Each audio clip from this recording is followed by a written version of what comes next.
Assalamualaikum warahmatullahi wabarakatuh. Bismillahirrahmanirrahim. Rabbi shrah li sadri wa yassir li amri wahlul 'uqdatam min lisani yafqahu qawli. Allahumma shalli wa sallim wa barik ala sayyidina Maulana Muhammadin wa ala alihi wa sahbihi ajmain. Amma ba'du. Yang kita hormati bersama juga saya hormati Ibu Menteri Keuangan Ibu Hajah Sri Mulyani Indrawati, Bapak Wakil Menteri Keuangan Bapak Suhaisil Nazara, Bapak Sekjen Menteri Keuangan Bapak Sekjen Menteri Keuangan Bapak Heru Pambudi, dan seluruh pejabat dan pegawai lingkungan di Kemenku yang saya hormati, semua teman-teman di DKM Kemenku maupun di seluruh Indonesia yang ikuti ngaji ini yang saya hormati. Saya sudah percayalah bahwa bangsa ini bangsa yang optimis. Tadi Ibu Menteri bilang hasbunallah ni'mal wakil, bahwa pada akhirnya kita akan kembali kepada kekuatan Allah Subhanahu wa taala. Sebelum kita cerita Isra Mi'raj dan inspirasi dari Isra Mi'raj, saya akan memberi analogi ya. Analogi ini akan menolong secara ilmu tauhid, ilmu mengesahkan Allah Subhanahu wa taala, dan ini menjadi pokok ya dalam pengajaran tauhid. Ini mohon maaf kalau terpaksa saya ngaji model dulu lah, model pesantren ya.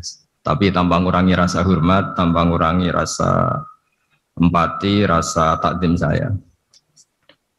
Teman-teman yang saya hormati semua, karena di sini banyak santri-santri muda. Hubungan kita dengan Allah Subhanahu wa taala yang serba kuasa, yang maha kuasa, yang serba bisa. Tadi dikatakan Bu Menteri bisa apa saja kun fayakun, kalau Allah sudah mentitahkan pasti terjadi. Itu kira-kira seperti ini. Saya ini bawa cincin dari besi mungkin, atau dari apa itu ya, besi lah atau perak.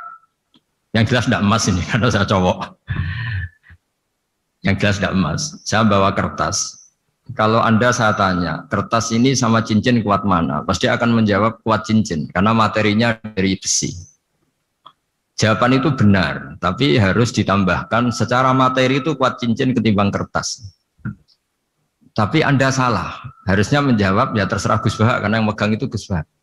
Karena bisa saja saya punya rencana menghancurkan cincin ini, sementara saya punya rencana mengabadikan kertas ini. Kira-kira gitu hubungan manusia dan Allah Subhanahu wa taala. Jadi hal yang kita kira abadi karena materinya kuat, ternyata Allah punya rencana menghancurkan. Sementara yang kita kira lemah atau rentan atau apalah, ternyata Allah punya rencana mengabadikan. Di sini kemudian istilahnya orang-orang tasawuf, wa tafwidil umur ila mudabbiriha. Kita sebagai manusia menyerahkan urusan pada pengaturnya, pada yang punya. Bukan wilayah kita mengatakan cincin ini lebih kuat ketimbang atau lebih abadi ketimbang kertas, karena saya punya rencana menghancurkan cincin tapi ingin mengabadikan apa? Kertas. Sehingga tentang pandemi, tentang tragedi sosial, tentang apa saja kita tidak pernah tahu rencana Allah itu mana yang lebih awet. Jangan-jangan kita takut pandemi, saya berkali-kali ngaji, mati kita kecelakaan. Jangan-jangan takut kecelakaan, mati kita karena ngelindur, tiru kebablasan, nggak bangun. Kita takut mati ngelindur, mati kecelakaan, jangan-jangan mati kita karena likuifaksi, karena gempa atau karena tsunami. Nah, hal-hal seperti ini yang terus menjadikan kita bilang dan berkeyakinan hasbunallah wa ni'mal wakil. Hanya Allah yang tahu dan semua urusan mencukupi kita hanya Allah.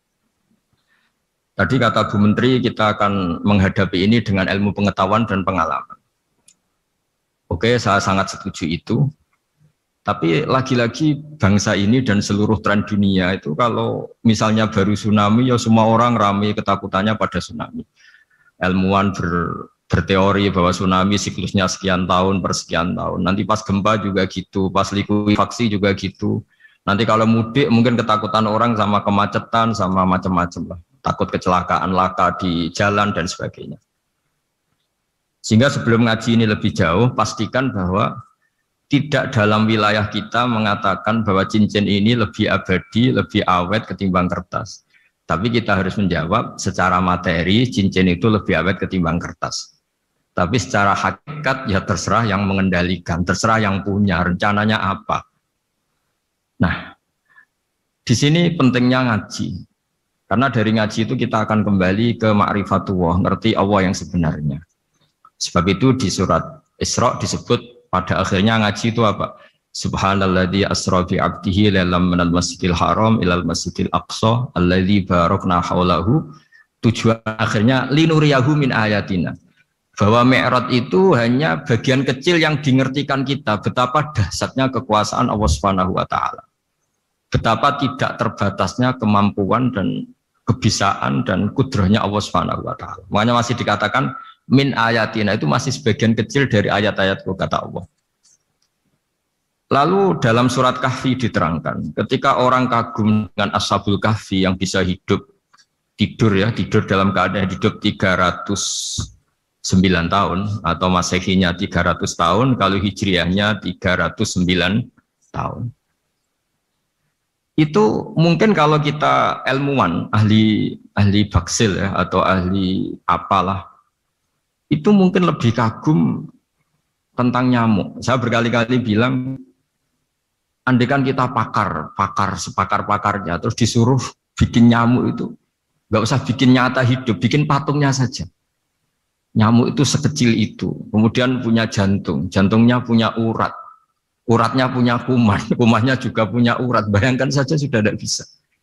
Sehingga ketika orang tak kagum sama Ashabul Kahfi, kata Allah, am hasibta anna ashabal kahfi warraqi kanu min ayatina ajaban.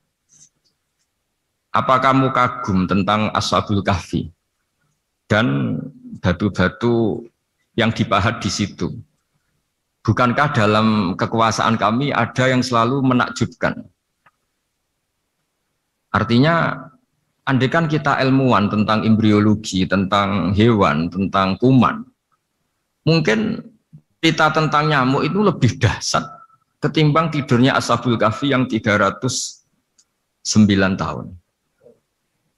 Karena kemampuan Allah menciptakan nyamuk yang kecil, sangat kecil, super kecil, kemudian kecil itu ya punya jantung tentu lebih kecil lagi, belum uratnya jantung itu, belum nyamuk juga di dalamnya menyimpan calon-calon keturunannya, kayak apa kecilnya lagi. Nah, di sini Allah mengingatkan kita, innallaha la yastahi ayyadriba matsalam ma ba'udatan fama fawqaha. Allah tidak pernah malu jika dalam menunjukkan kekuasaannya Allah memberi contoh seekor nyamuk. Karena nyamuk ini andaikan kita, tadi saya ulang lagi, andaikan kita ilmuwan yang nekuni itu, strukturnya bisa melihat, bisa nyari pasangan hidupnya, dan bisa hamil, bisa melahirkan, atau bisa menelur dan sebagainya, maka kita akan kagum sekagum-kagumnya betapa kita di depan kekuasaan Allah Subhanahu wa taala tidak siapa-siapa, dan akhirnya kita ikrar-ikrarnya asyhadu alla ilaha illallah, bahwa tidak ada kekuasaan selain kekuasaan Allah Subhanahu wa taala. Lalu kenapa nyamuk itu tidak menjadi perhatian publik? Ternyata kita dibodohkan oleh kepentingan kita sendiri. Karena dari awal kita nganggap nyamuk itu problem, penyakit. Ya sudah, bawaan kita mungkin cari obat supaya bisa membunuh nyamuk itu. Atau melihat nyamuk itu sebagai problem, bukan sebagai ayatun min ayatillahi ta'ala, sebagai tanda-tanda kebesaran Allah Subhanahu wa ta'ala. Sehingga akhirnya manusia itu butuh yang namanya mukjizat dahsyat yang mudah dilihat, mudah dirasakan. Akhirnya kita tahu dalam sejarah para nabi, Nabi Musa minta mukjizat Laut Merah dibelah sehingga bangsa Israel bisa melewati kejaran Fir'aun dan sampai selamat dari kejaran Fir'aun. Nabi Soleh umatnya minta keajaiban, yaitu onta keluar dari batu besar. Dan Nabi Soleh menuruti, akhirnya ada unta yang keluar dari batu besar. Begitu juga nabi-nabi sebelum itu atau setelah itu, selalu ada mukjizat yang memang manusia tidak mampu. Nah, kata tidak mampu ini yang semua umat para nabi tidak akan seunggul umat Nabi Muhammad SAW. Karena kita sebagai umat Rasulullah SAW untuk merasa tidak mampu itu tidak harus hal-hal seperti membelah laut, tidak harus hal-hal seperti onta keluar dari batu, tidak harus hal-hal yang dahsyat kayak tongkat Nabi Musa menjadi ular besar yang menelan semua sihir-sihirnya Fir'aun. Kita sebagai umatnya Nabi selalu tiap hari bilang innallaha ala kulli syai'in qadir, hanya Allah yang mampu. Allah mampu atas segala hal. Melihat nyamuk kita iman, melihat hal-hal kecil. Karena kita ketika melihat nyamuk itu mesti kita itu kok hebat nyamuk, tanpa rapat, tanpa ada gaji dari Kemenku bisa populasinya dijaga. Padahal musuhnya banyak. Musuhnya nyamuk itu umat manusia yang katanya makhluk paling cerdas di dunia.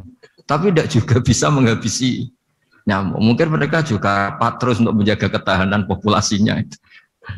Jadi andai kan kita pakai ayat tadi, innallaha la yastahi ayyadriba masalam ma ba'udah. Allah itu tidak pernah malu untuk menunjukkan kekuasaannya. Cukup misalnya kita belajar tentang nyamuk. Sudah sekecil itu punya mata, matanya punya saraf, punya urat. Terus kecil apa? Begitu nyamuk sendiri punya kuman. Kalau nyamuk sendiri kecil, terus kumannya sekecil apa? Terus organ tubuhnya seberapa? Ini sudah kedahsyatan yang luar biasa yang menjadikan kita iman. Innallaha ala kulli syai'in qadir. Allah sendiri yang maha kuasa. Sehingga kembali ke tadi, peristiwa Mi'raj yang super dahsyat pun kata Allah masih dikatakan linuriyahu min ayatina. Hanya untuk menunjukkan sebagian dari ayat-ayatku. Bukan mewakili semua ayat-ayat kekuasaan Allah Ta'ala. Tapi sebagian, min itu tab'id sebagian. Lalu sebelum kita jauh belajar, kita sendiri juga, saya sendiri masih belajar. Kehebatan Rasulullah SAW, Nabi akhir zaman, kenapa hebat? Itu diantaranya adalah karena mukjizat tongkat itu pada akhirnya diletakkan di museum. Orang melihat, terus gaya-gayanan kuat ke Turki, atau bisa melihat langsung di museum. Dan setelah melihat, kadang-kadang kita ragu, masa tongkat ini betul itu. Kalau setelah misalnya yakin, bisa dipakai lagi enggak ya? Jadi hal-hal yang mengundang pertanyaan sekaligus keraguan.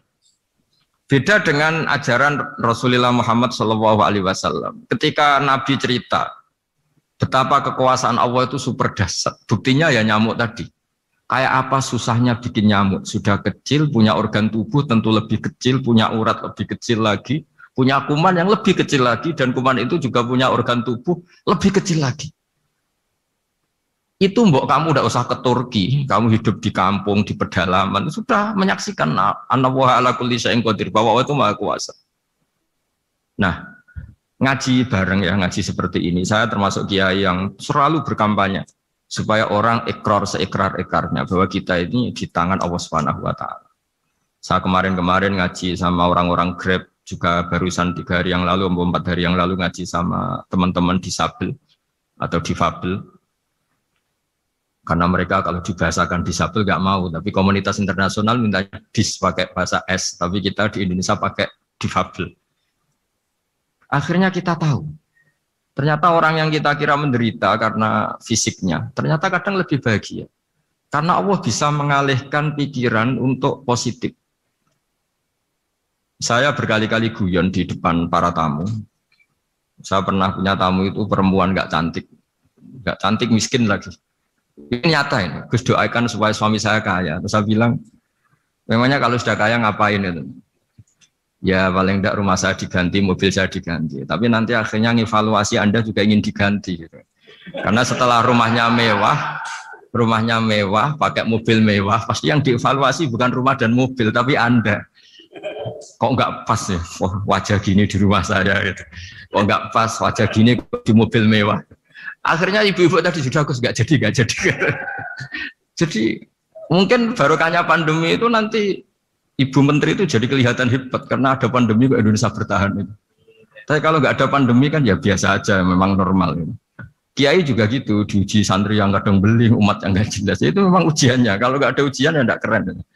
Kayak ya biasa aja lah kita adepin ya, kita tadi kata Bu Menteri ya kita ikhtiar dan berdoa. Lalu saya ulang lagi. Jadi logika itu bisa pakai analogi. Analoginya tadi salah Anda kalau mengatakan cincin ini lebih kuat ketimbang kertas. Yang benar adalah secara materi ini lebih kuat ketimbang kertas. Tapi soal nanti kekuatannya sampai kapan terserah yang punya. Bisa saja saya punya rencana, besok ini saya luluhkan, saya hancurkan, yang ini saya simpan. Kayak apa dulu dinosaurus itu kuatnya kayak apa, habis. Ayam yang selemah itu sampai sekarang masih. Karena Allah menghendaki dinosaurus diakhiri, sementara ayam tidak. Kayak apa nyamuk itu, yang musuhnya orang seluruh dunia, ditemukan apa, mulai begon apa, tapi sampai sekarang bertahan. Apa kita perlu konsultasi sama nyamuk gimana ini kok bisa bertahan, resepnya apa gitu. Karena Allah menghendaki itu disisakan masih. Nah, kemudian kenapa ada peristiwa Isra Mi'raj? Saya termasuk orang yang sering menulis tentang fikih sholat, tapi nulis saya untuk diri saya sendiri tak pakai ngaji. Tidak saya bukukan, memang saya sengaja karena ribet biasanya penerbit itu, terus bicara royalti apa, kita kan mulai kecil dilatih ikhlas, jadi kalau komersial itu jadi bingung karena tidak biasa komersial, jadi kalau diajak komersial itu malah jadi bingung.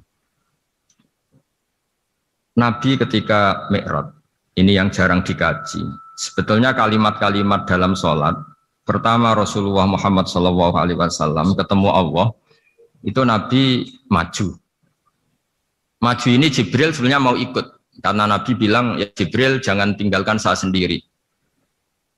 Terus kata malaikat Jibril, sudah makam saya sampai sini, kelas saya sampai sini aja. Enggak, kamu harus nemani saya. Ketika memaksa nemanin, beliau tidak kuat. Di beberapa rawat jelaskan sampai beliau pingsan, sampai beliau tidak sadar. Akhirnya terus ada ayat, wa ma minna illa lahu maqamun ma'lum. Kita punya kelas tertentu yang enggak levelnya sampai sana. Akhirnya Nabi masuk wilayah itu, area itu, dan Nabi ngendikan at-tahiyatul mubarakatus sholawatut thayyibatulillah. Kira-kira maknanya semua kehormatan, semua kebaikan, semua yang bersembah suci itu milik Allah Ta'ala. Lalu Allah menjawab, assalamu alayka ayyuhan nabiyyu wa rahmatullahi wa barakatuh. Bahwa kamu Muhammad mendapat salam dari saya, mendapat semua kehormatan, semua keselamatan. Kemudian Nabi itu karena sebagai hamba yang tidak egois, tidak ingin kalau nikmat dirasakan sendiri, tidak ingin kalau sedang senang beliau sendiri yang merasakan, beliau ngendikan assalamu alayna wa ala ibadillahi sholihin. Ya Allah tolong bahwa status selamat itu tidak hanya milik saya, tapi milik siapa saja yang soleh. Soleh itu ya sesuai kelas masing-masing. Setelah itu para malaikat melihat kebaikan Nabi yang seperti ini, melihat mentalnya atau keinginannya yang luar biasa untuk baik kepada semua orang, wa ala ibadillahi sholihin. Terus malaikat saat itu rame-rame bersaksi asyhadu alla ilaha illallah wa asyhadu anna muhammadar rasulullah. Catatannya apa di sini? Bahwa ternyata kesaksian tentang syahadat itu dimulai rasa tidak egois. Merasa bahwa rahmat ini harus dirasakan semua orang. Wa ma arsalnaka illa rahmatan lil alamin. Jadi rahmat ini harus dirasakan banyak orang. Kita tahu misalnya Islam melarang narkoba misalnya. Memang narkoba itu mengganggu. Hampir semua kecelakaan rata-rata faktor supir itu narkoba. Begitu juga pembunuhan yang sadis, rata-rata efek dari pengaruh narkoba. Sehingga Islam keras sekali tentang narkoba. Dan alhamdulillah di Indonesia ditangani BNN yang sangat serius melawan narkoba. Nah, keputusan Islam melarang narkoba itu keputusan yang luar biasa, yang menjadi berkah bagi semua. Begitu juga keputusan Islam tentang melarang zina, melarang perbudakan, melarang penipuan. Dan Islam mendukung misalnya gerakan nikah, gerakan adil, gerakan keseimbangan dan kemanusiaan. Sehingga agama ini akan dinikmati siapa saja karena ajarannya. Lalu agama ini bisa nikmat, itu solusinya gampang menurut Rasulullah, yaitu sholat. Nabi itu kalau pusing menghadapi banyak hal, itu mesti keluar masuk, terus tanya sama istrinya, kapan waktunya sholat? kapan Bilal datang. Dulu kalau mau waktu sholat, Bilal datang ngetok pintu Nabi, ya Rasulullah sekarang waktunya sholat. Itu Nabi membahasakan sholat itu unik. Ini tentang Mi'raj ya, karena hasilnya ya sholat tadi. Arikhna ya Bilal. Arikhna itu tolonglah bikin nyaman saya dengan sholat. Sebelum kita belajar sholat secara serius, gampang. Kalau kita misalnya menteri atau kita ajudan atau kita apa, kayak apa asiknya kita kalau ngomong-ngomong sama presiden, bercengkrama dengan presiden atau dengan menteri atau dengan kiai, dengan atasan. Sholat itu media di mana kita asik dengan Allah Ta'ala. Kalau kita bisa asik dengan atasan yang manusia, apalagi ini asik dengan Allah Subhanahu wa ta'ala. Sehingga kita harus malu kalau sholat tidak asik. Kita ketemu orang yang kita hormati saja asik, masa ini ketemu Allah Ta'ala tidak asik. Sehingga dulu, bawaannya orang dulu itu kalau sholat, untuk tidak cepat itu harus diperintah. Dulu para nabi, para sahabat kalau sholat itu lama-lama. Sehingga sampai nabi yang turun tangan, wahai para sahabatku, kalau kamu jadi imam jangan lama-lama. Karena dulu semua orang itu penikmat sholat. Sehingga untuk tidak lama itu nunggu diperintah. Kalau kamu jadi imam jangan lama-lama, kasihan makmumnya itu. Nah sekarang alhamdulillah tanpa dilarang sudah cepat semua. Ini sudah ada kemajuan, ini sudah maju sekali ini, nggak usah dilarang sudah cepat. Dulu itu saking asiknya orang sholat, untuk supaya agak cepat itu harus ada perintah dari Nabi. Kalau kamu jadi imam jangan lama-lama. Nah kita kalau sedang pas baiklah, pas waras lah kira-kira gitu. Kalau bahasa orang Pantura, saya ini orang Pantura, jadi kalau ngomong lebih keras, lebih vulgar. Normalnya orang sholat itu tidak bisa ngakhiri. Normalnya, saya ulang lagi, normalnya orang sholat itu tidak bisa ngakhiri karena ketemu zat yang kita cintai. Kita kalau ketemu orang yang kita hormati, yang kita cintai itu nggak bisa ngakhiri. Misalnya mungkin anak muda contohnya ketemu pacar tidak bisa ngakhiri. Kita kangen sama temen, jagung tidak bisa ngakhiri karena asik. Nah ini ketemu Allah yang dipuja-puja, dipuji-puji, kemudian cepat ingin ngakhiri. Jadi ini kita agak aneh. Makanya orang sholat itu tidak bisa ngakhiri dan itu normal. Sehingga dulu ketika Sayyidina Umar itu ditikam sama satu benda yang kayak pancing itu. Panah itu kan kayak pancing ya. Jadi kalau masuk cepat tapi nariknya susah. Karena ada grendelnya. Itu tiap ditarik sakit, tiap ditarik sakit. Dan beliau bilang, nanti setelah saya sholat tarik. Beliau sholat, nyaman. Ditarik itu enggak gerak sama sekali. Karena dia sudah istighraq billah. Sudah nyaman dengan Allah sehingga ditarik itu enggak kerasa. Dulu di daerah sini masih keluarga kita lah, masih keluarga kita semua. Ada seorang wali jadi imam masjid. Itu di PHK sama takmirnya. Karena ketika sujud dia asik terus lama sekali. Sampai 30 menit. Sampai santrinya bilang, "Mbah, sampun, Mbah, sampun." Setelah itu rapat dihentikan. Ditanya, "Kenapa Mbah sujud begitu?" "Saya tidak bisa mengakhiri orang nikmati sujud kemudian ingin berhenti." Nah, Sayyid Ali Zainal Abidin yang populer, cucunya Rasulullah SAW, anaknya Sayyid Husain, putranya Sayyid Husain. Itu bapak saya kalau cerita, beliau itu sebetulnya sholat itu hanya ingin 2 rakaat. Setelah sholat 2 rakaat, ya Allah sebagai hadiah nikmat saya sholat 2 rakaat karena asik dengan engkau, saya akan syukur lagi sholat 2 rakaat. Akhirnya ketika nikmati sholat, dia sholat lagi 2 rakaat sampai akhirnya 1000 rakaat. Itu tanpa rasa capek, karena merasa keasikan. Masa momen seasik ini kemudian saya tinggalkan ya Allah. Akhirnya sholat lagi. Sehingga ada seorang wali ditanya, "Kamu ingin masuk surga?" Tanya, "Di surga ada sholat enggak?" Enggak ada katanya. Wah kalau enggak ada sholat, saya enggak masuk surga. Terus dibilang, "Ya sholat aja." Terus dia mau masuk surga. Kalau kita akan kebalikan, kita ini masuk surga itu sebetulnya kita ngawur sekali. Ngawurnya adalah, "Hore masuk surga, enggak ada sholat lagi, enggak ada puasa lagi." Jadi ini kan kita ini jadi makhluk yang aneh. Jadi kita ini masuk surga senang karena sudah ada kewajiban apa? Sholat. Jadi ini agak aneh. Sesuatu yang menjadikan kita masuk surga, tapi sesuatu yang kita benci setelah masuk surga. Asiklah di surga karena tidak ada sholat. Nah, apapun kondisi kita harus latihan. Harus latihan kita entah seberapa kadarnya ingin niru Rasulullah SAW. Ketika ngendikan wa qurratu aini fi sholat, nyamanku, hatiku tentram kalau saya pas sholat.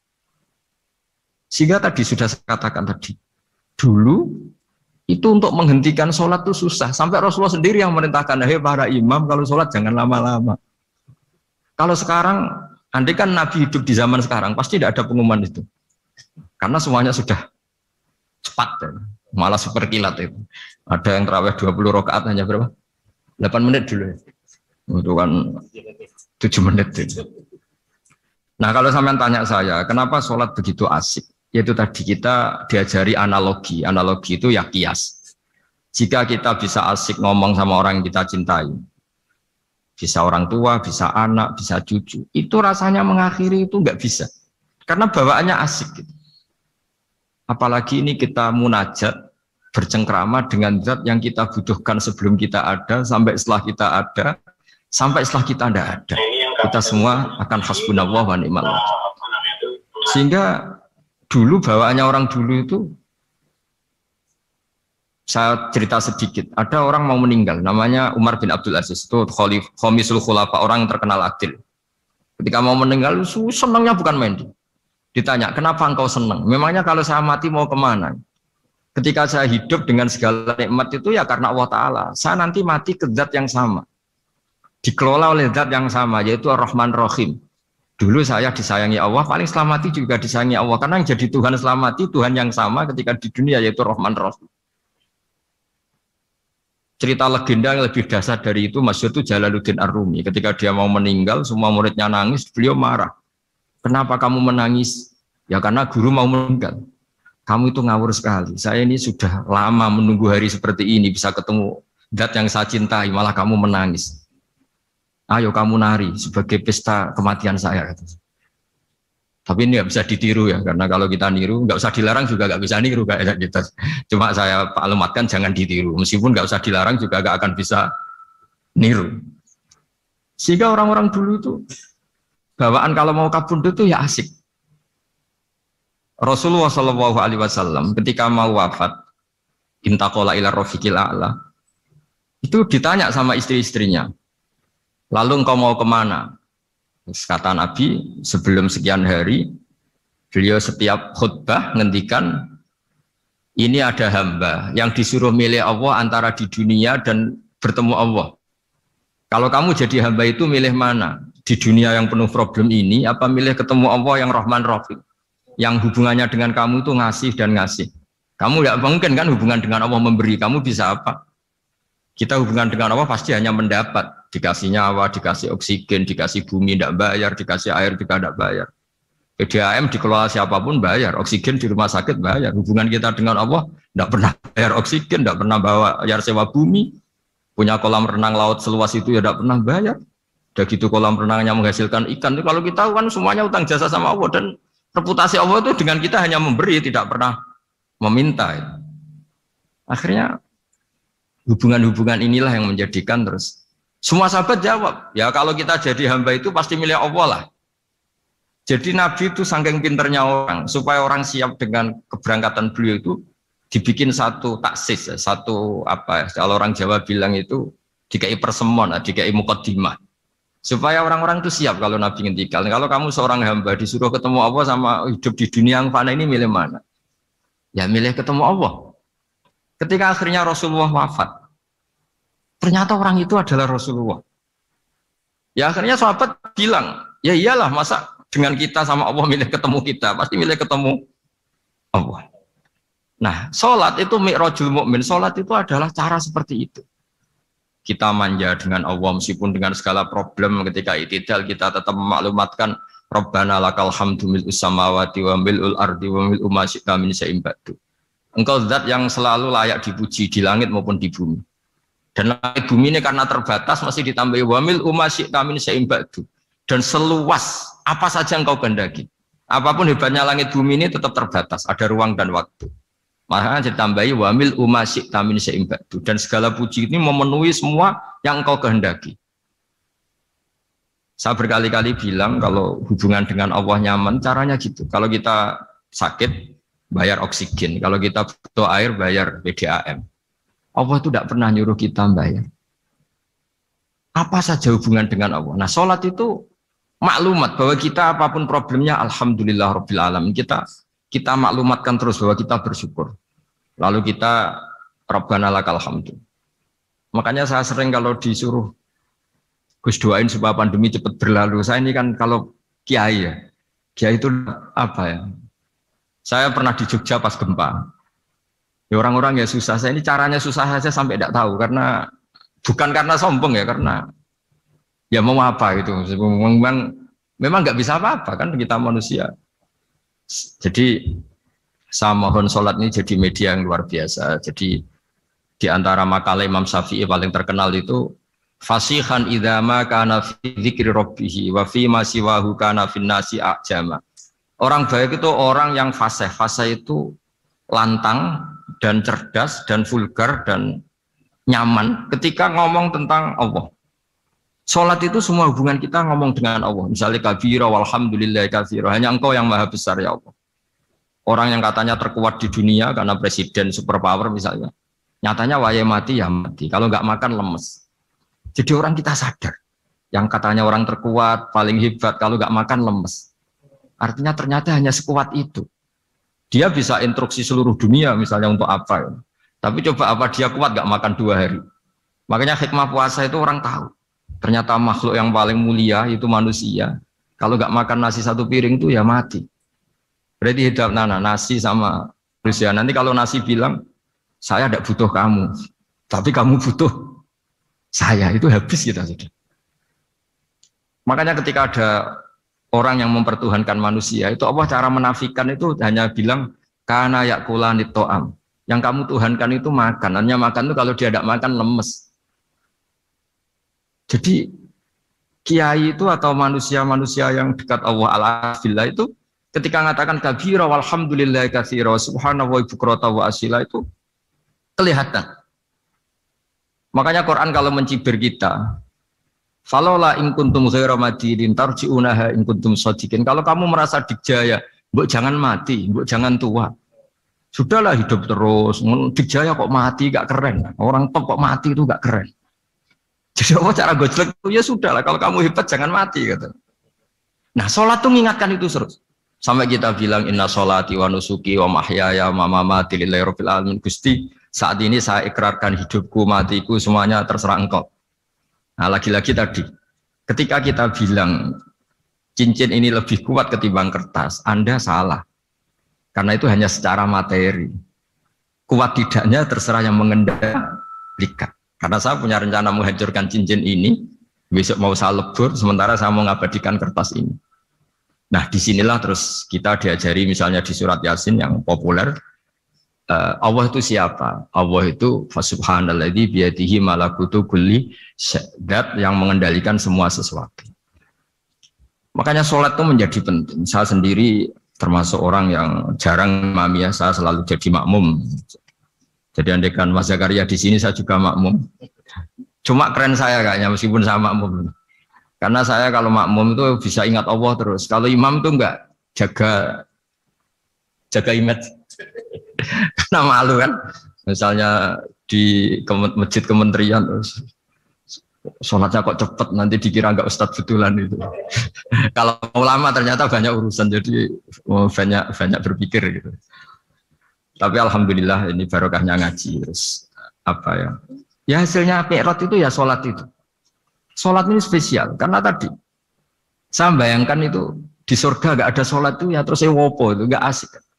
Itu kalau Imam Ghazali itu membarter kita itu begini. Kalau kamu bangga di kasrotin nisa pasangan kamu banyak, itu ayat lebih kuat ketimbang Anda karena 1 hari 1 jam bisa berapa kali. Kalau Anda bangga bisa makan itu kerbau itu makannya lebih banyak. Nah, kalau Anda bangga atas pengaruh itu tawon itu, ratu tawon itu pengaruhnya lebih besar ketimbang Anda. Dia diam di rumah tapi anak buahnya loyalnya kayak gitu.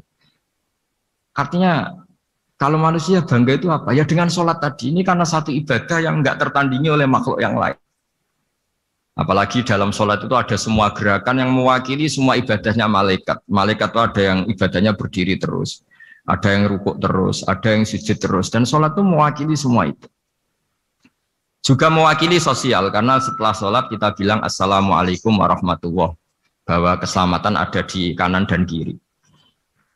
Nah, oke ya itu sakralnya mi'raj. Tapi di balik mi'raj itu ada hal-hal yang manusiawi. Dan ini yang terjadi di dunia. Ketika Rasulullah melangkahi makamnya Nabi Musa, makam itu status ranking lah kalau dalam bahasa Indonesia itu. Kalau bahasa Indonesia itu ribet, makam itu kuburan. Makanya orang Indonesia sering tanya saya, Gus, makamnya Nabi Ibrahim kok batu? Makam yang dekat Ka'bah itu bukan makam dengan makna kuburan, itu tempat yang dipakai Nabi Ibrahim membangun apa? Ka'bah. Cara Jawa pancatan itu. Nabi Musa itu gak terima, komplain sama Allah. Ya Allah, ini lebih junior ketimbang saya. Kenapa makamnya melangkahi saya? Ini tidak fair. Jadi di mana-mana manusia itu kalau disalib junior itu ya tidak terima. Ya ada manusianya. Terus ditanya sama malaikat Jibril, kenapa kamu gak terima? Ini orang Israel, kadung ngira saya ini nabi paling top. Ini kalau sampai konangan saya kalah sama Muhammad tuh malu saya kata. Jadi artinya ya ada sisi manusia. Itu ada kitabnya. Terus ya tapi memang Nabi Muhammad lebih top ketimbang kamu. Memang dia Nabi pilihan, Sayyidul Awalin wal Akhirin. Oke, kalau saya kalah dengan dia gak apa-apa. Tapi umatnya jangan ya. Maksudnya umatnya bangsa Israel harus lebih top ketimbang kita. Makanya orang Israel sampai sekarang begitu itu ya memang ada sanatnya. Gak mau kalah. Karena usulnya Nabi Musa memang gak boleh kalah. Terus kata Allah, ya tidak bisa. Memang yang paling top tetap umatnya Muhammad, bukan umat kamu. Tetap kamu kalah. Sehingga setelah kalah dan menang itu kita terus tidak tahu. Misalnya begini ya, penemu komputer atau penemu mobil sama yang beli mobil itu hebat mana? Kalau bicara keilmuan ya hebat penemunya. Tapi kalau bicara kapitalistik, udah bikinkan mobil yang mewah gini-gini. Nanti tanggal ini jadi ya. Hebat mana yang nyuruh sama yang disuruh? Kalau logikanya pakai gitu. Hebat mana yang nyuruh sama yang disuruh? Artinya kamu milih jadi mana? Penemu mobil, hebat kan? Tapi terus sama orang kaya diminta, bikinkan ini, speknya seperti ini, selesai di sini. Hebat mana? Nyuruh sama disuruh? Menyuruh. Tapi yang nyuruh tidak bisa bikin mobil, yang disuruh bisa. Pinter mana? Pinter yang disuruh. Tapi pertanyaannya, wong bisa nyuruh ngapain bikin sendiri? Pinter mana? Ini mohon maaf karena di sini banyak orang nggak jelas-jelas juga. Artinya terus subjektivitas manusia ini tetap ada gitu. Kalau bisa beli ngapain bikin gitu. Tapi kalau bisa bikin ngapain beli. Nah mungkin perdebatan di kementerian atau di yayasan atau di kampung-kampung atau di apa mesti begitu. Dan itu di Mi'raj juga digambarkan bahwa antar nabi ini ya ada kompetisi, wa fi dzalika falyatanafasil mutanafisun. Tapi bedanya nabi dengan kita itu satu. Nabi itu kalau keliru dengan tanda petik, nabi itu kalau keliru itu jadi berkah. Itu bedanya kita. Kalau kita keliru kan keliru betul. Kalau nabi itu tidak, kelirunya itu jadi berkah. Ini saya punya dua contoh kalau boleh dibahasakan ya, kekeliruan nabi atau dengan tanda kutip kekeliruan nabi. Tapi saya ulang lagi dengan tanda kutip. Nabi Musa itu ketika Nabi Muhammad ditanya, kenapa kamu dipanggil jauh-jauh? Disuruh sholat 50 rakaat. Nabi Ibrahim nggak komplain, karena beliau Nabi yang baik. Semua Nabi nggak komplain, kecuali Nabi Musa. Kata Nabi Musa, jangan Muhammad, kebanyakan itu. Bilang ke Allah supaya diskon. Gitu. Nabi kembali sama Allah, ya sudah tak kurangi 5. Turun lagi, masih berapa? 45. Masih kurang. Itu sampai 9 kali, akhirnya terkurangi berapa? 45 rakaat. Itu Nabi Musa masih bilang, udah minta lagi keringanan. Itu kalau diruti nggak jadi sholat kan? Kalau satu lagi kan masih terus hilang itu kewajiban sholat. Nah, Nabi Musa sebetulnya itu bukan karena kasihan kita, bukan dia nggak empati dengan kita. Beliau nggak empati sama kita, tapi gara-gara Muhammad, umatku yang lebih kuat, lebih ganteng aja nggak mampu melakukan sholat 50 rakaat, apalagi umatmu. Dia memang orang Israel kan ganteng-ganteng, kuat-kuat, jadi dia pede. Umatku yang lebih keren, lebih ganteng saja gak kuat, apalagi umatmu. Jadi sebetulnya dia minta keringanan itu karena corong Jawa ngeprekno kita, menyepelekan kita bahwa. Makanya saya ingin memberitahu Nabi Musa kalau ada umatnya Rasulullah yang namanya Sayyid Ali Zainal Abidin yang satu hari sholat 1000 rakaat. Jadi nanti kalau ketemu Nabi Musa, ini 50 aja, ini kuatnya malah 1000. Nah akhirnya, tapi barokahnya Nabi Musa yang sentimen ini, sholat gak jadi 50 tapi 5. Itu bedanya Nabi sama kita. Ada contoh yang lebih ekstrim, kelirunya Nabi itu Nabi Yunus. Nabi Yunus, tapi keliru yang barokah, saya ulang lagi. Nabi Yunus itu memaklumatkan ke masyarakatnya, nanti itu kalau kamu tidak nurut sama saya ada azab. Anggap saja azab itu hari Kamis. Besok hari apa ya? Besok hari Kamis ya? Besok hari apa? Lupa hari itu. Rebu apa Kamis? Besok. Lupa hari. Kata Nabi Yunus, 3 hari lagi akan ada azab. Tapi kurang 2 hari, kurang sehari umatnya masih dalam kemungkaran, dalam kemaksiatan, masih hura-hura. Akhirnya Nabi Yunus bilang, sudah ini tinggal sehari itu mau ada azab. Tapi mereka tetap hura-hura. Akhirnya Nabi Yunus itu, coro Jawa itu minggat. Memang bahasa Arabnya abako. Abako itu pergi yang tidak pamit. Itu kalau kamu cari di kamus, abako itu maknanya itu minggat, pergi yang tidak pamit. Sama Allah dibahasakan abako. So, wong ra bener kabeh, udahlah tak tinggalkan. Setelah ditinggalkan, Nabi Musa disalahkan sama Allah. Kamu itu Nabi tidak diperintah hijrah kok. Hijrah, syaratnya Nabi kan mengambil keputusan apa saja berdasar wahyu. Tapi tanpa ada perintah wahyu, dia tetap keluar dari kampungnya itu. Keluar sama Allah disalahkan, wong Nabi kok minggat. Akhirnya ketika dia di kapal, di perahu itu, dulu itu ada mitos, kalau ada perahu mau tenggelam pasti ada yang minggat, diundi. Sampai 3 kali yang keluar dia, akhirnya tahu diri nyemplung. Nyemplung terus ditelan ikan nun. Pokoknya ikan besar lah. Diberi sanksi sama Allah, karena dia Nabi kok melanggar, diberi sanksi ditelan ikan nun. Telan ikan nun karena beliau seorang Nabi, perutnya ikan itu jadi masjid, dia baca tasbih terus. Tapi barokahnya dia minggat tadi asbako.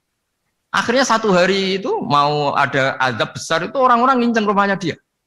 Diinceng. Kalau betul ada azab, pasti orang ini lari. Masa ada azab dia di sini? Diinceng ternyata gak ada. Wah berarti bener ini ada azab. Buktinya dia gak ada katanya. jadi unik. Akhirnya dicinceng gak ada terus dia, wah berarti ada azab betul. Hari itu masyarakatnya tobat semua karena ini ada azab betul. Buktinya Nabi Yunus sudah lari, berarti dia tidak ingin kena. Padahal dia lari itu karena mangkel punya umat yang nggak nurut tadi. Wah sudah, setelah sekian hari dia cari-cari kabar. Umatku itu kena azab nggak? Ternyata berita yang masuk dulu udah ada medsos, udah ada WA. Dulu itu nggak ada itu. Dengar kabar kalau umatnya tuh nggak kena azab karena 1 hari sebelum ada azab tobat semua. Terus dia nggak berani pulang. Karena ada hukum sosial di sana, kalau ada orang bohong hukumnya dibunuh.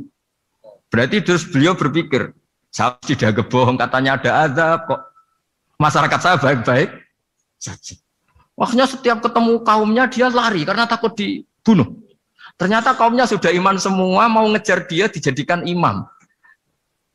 Akhirnya, oh iya. Jadi itu bedanya Nabi sama ndak. Jadi Nabi itu kalau kelirunya itu barokah. Makanya kita tidak usah ikut keliru, karena keliru kita ini pasti tidak barokah. Itu musibah itu. Jadi dulu ceritanya Anteng juga gitu. Yang namanya istri 2 itu kan cemburu. Pertama Nabi Ibrahim punya istri namanya Sarah. Terus lama-lama karena belum punya anak, terus sama Sarah sendiri yang nyuruh supaya nikahi Hajar. Setelah punya anak cemburu. Kata Sarah, pokoknya saya nggak terima kalau kamu nggak ngelukai Hajar. Mulai dulu lelaki itu sudah pinter ngotak-ngatik. Kalau dilukai pipinya nanti tidak cantik. Apa ya, yang penting lukai tapi tetap cantik. Terus ada Anting itu. Anting itu dulu ceritanya itu dilukai tapi tambah cantik. Nabi Ibrahim akhirnya melukai. Seneng Sarah karena sudah dilukai. Ternyata barokahnya dilukai itu jadi Anting yang mempercantik perempuan. Padahal melukai istri itu kan tidak boleh. Tapi ini Nabi, ada saja cara yang dipilihkan Allah untuk ya tadi keliru saja barokah. Itu bedanya Nabi sama kita. Makanya disebut mimbabi hasanatil abrar sayyatul muqarrabin. Jadi Nabi sama seperti Nabi Adam. Nabi Adam itu dilarang Allah nggak boleh makan khuldi. Akhirnya makan terus harus hidup di dunia terus jadi dunia seperti ini. Tapi itu menjadikan harapan seluruh dunia bahwa Allah itu maha baik. Ketika ada yang diberi sanksi tetap diminta tobat dan dianjurkan tobat, dan Allah berjanji setiap yang tobat pasti diterima. Sehingga terus kita sampai sekarang nggak pernah putus asa karena sudah diberi contoh bahwa bapak kita yang pernah salah dijanjikan tobat dan Allah pasti menerima tobat itu. Jadi ini bedanya kita dengan Nabi. Jadi semoga lewat pengajian ini atau ngaji bareng ini kita tahu kalau kita ahli astronomi atau ahli meteorik mungkin takut kita kejatuhan meteor, kalau ahli gempa mungkin takut lempengan kita gini terus gempa, kalau ahli tsunami takutnya tsunami, kalau ahli sosial takut chaos, mungkin yang ahli perbankan takut ras. Jadi kalau nuruti takut ya takut lah, tapi cobalah kita iman lagi. Tadi kata Bu Menteri sudahlah punya hasbunallah wa ni'mal wakil, ya sudah, Indonesia pasti akan baik-baik saja dan kita akan selalu berharap dengan kecerdasan, dengan ikhtiar. Tapi kita akan selalu berdoa kepada Allah Subhanahu wa taala. Saya kira demikian dan mohon maaf, monggo berdoa bareng-bareng. Al-Fatihah. Bismillahirrahmanirrahim. Ar-Rahmanir-Rahim. Maliki yaumiddin.